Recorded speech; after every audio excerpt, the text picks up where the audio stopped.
Because if one member of a team can't be vulnerable, and I'm not saying we all get there in the same way, we have different styles, different types, as Marcus said, but if a member of your team cannot be vulnerable, if they're just the kind of person that says, I really can't do that, it spreads like a disease to the team. You can't say, well, it's just one member of the team. Any member of a team that can't be vulnerable is going to spread like a disease. Okay? Now, most people can get there, but not everybody. And they're not going to get there if the leader doesn't do his or her job, which is to go first. See, the only way to do that is if the leader of the team goes first. The leader has to be vulnerable to send the message, everybody else can. Most leaders think it's the opposite. I should be the last one that has to be vulnerable because I'm in charge. But no, the leader has to go first. And I'll tell you, most companies that fail, if you really, really dig deep enough, you can see that oftentimes there was no trust on the team, and that's why they had product issues or had bad decision making. And often it stemmed from the leader. I once worked with one of those leaders, and he's famous, and you know who this guy is. And he is no doubt brilliant and famous and intimidating. And brilliant. I mean, I'll say it twice.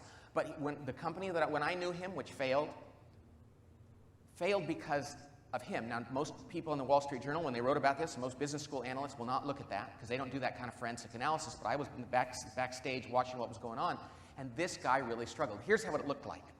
Nobody ever gave him feedback.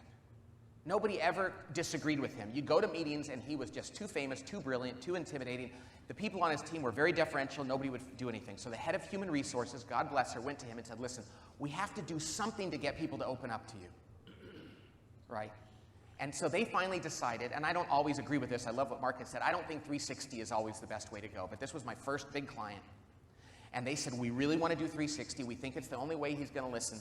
So they said, administer a 360 tool. So we did. And we got the feedback from his direct reports. We presented them to him. And he proceeded to share the results with no one. So we went to him, and the head of HR said, listen, at least you got to tell them what you learned, right? So he said, okay, at the next staff meeting, I'll go over my 360 results. So he got ready to do that, and then he reluctantly allowed me, as the outside consultant that administered the tool, to observe the meeting. So I sat off to the side, as I like to say, on a little chair that has wheels on the bottom of it, which will become relevant here just in a second. And he stood up and he said, well, okay, it says here I'm not a very good listener. Huh, what do you guys think? And I could never write this. I remember, because he went around the room and they said, no, I think you're a good listener. Yeah, I do too. I don't think you're a bad listener. I think you're a fine listener. All the way around the room. And when it got back to him, he went, oh, good. Okay, next one. And I remember that day sitting there going, I write all fiction books. I could never put this in one of my books. People would go, people don't act like that. So he said, okay, the next one. It says here I'm not very good at giving feedback or praise. Huh. I thought I'd gotten better at this. What do you guys think? Oh, yeah, I think you're very good. I think you've gotten a lot better. I don't have a problem with it all the way around the table. I mean, I was not happy that day. This is my first big client, and I'm sitting there on my chair thinking, if I have any integrity as a consultant, this is where I have to lose a client or put one in jeopardy, right? I mean, that's what I have to do. So I got on my little chair, and I was like, eek, eek, eek, and I rolled up right next to the CEO, famous guy. I'll never forget this, because I was like, oh, here it goes. Excuse me, but you guys are the only people who filled this survey out, so somebody in here had to write this. Silence. Till the head of marketing, poor guy, raised his hand. Yeah, I think I'd like to get more. I mean, my team would like to get more feedback and more praise. They only hear from you if they screw something up. So I think it'd be nice if, I think you could get it better at that one. Yeah, I could vouch for that. I wrote that in my report. Silence. Till the head lawyer said, not me, I think you get plenty of feedback. And everybody else said, so do I. I don't know what he's talking about. And they just killed the guy. The point of the story is this. That's the day the CEO, first of all, lost all credibility. Right? Secondly, most importantly, he sent a message to his team, I'm not vulnerable. I'm not going to be, and you probably shouldn't be either. And everybody else took that very literally. You see, all that guy had to do was stand up there. He didn't have to do something weird. Didn't have to be like what did Marcus say, the Franken manager, and cry at that point. All he had to do is stand up and say, hey, you guys, I know I have flaws. I know it. You told me in my report. I've heard about this throughout my career. I mean, I've gotten performance reviews like this. My wife tells me once a week that I'm pretty bad at this. So I know it. I'll give it a shot. I just want you to know I'm aware of it, and you can call me on it, and I'll try. I don't know that I'll ever be perfect at this. I probably won't, but I know I have an issue, and I'll give it a shot. That would have sent a message to everybody else, and you guys do that too. Nope, he stood up there like the emperor with no clothes. the big old butt hanging out. How do I look, guys? They're like, you look fine, boss. Okay. You know?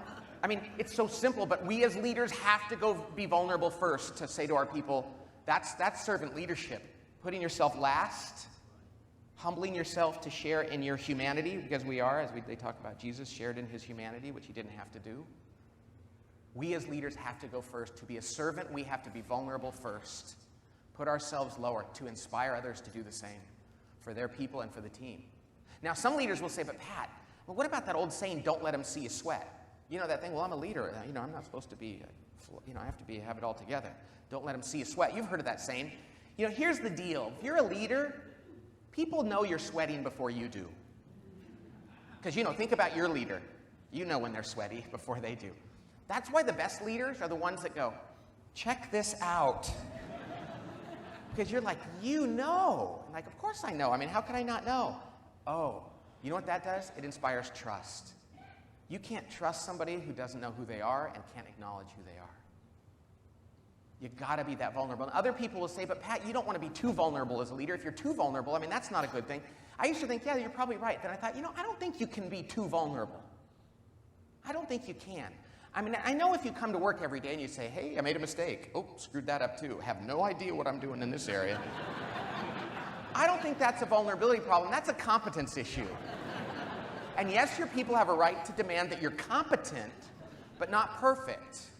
And in those areas where you're not perfect, which are going to be many, be the first to acknowledge it. You will gain their trust. People walk through walls of fire who are that vulnerable. They don't take advantage of leaders that are vulnerable.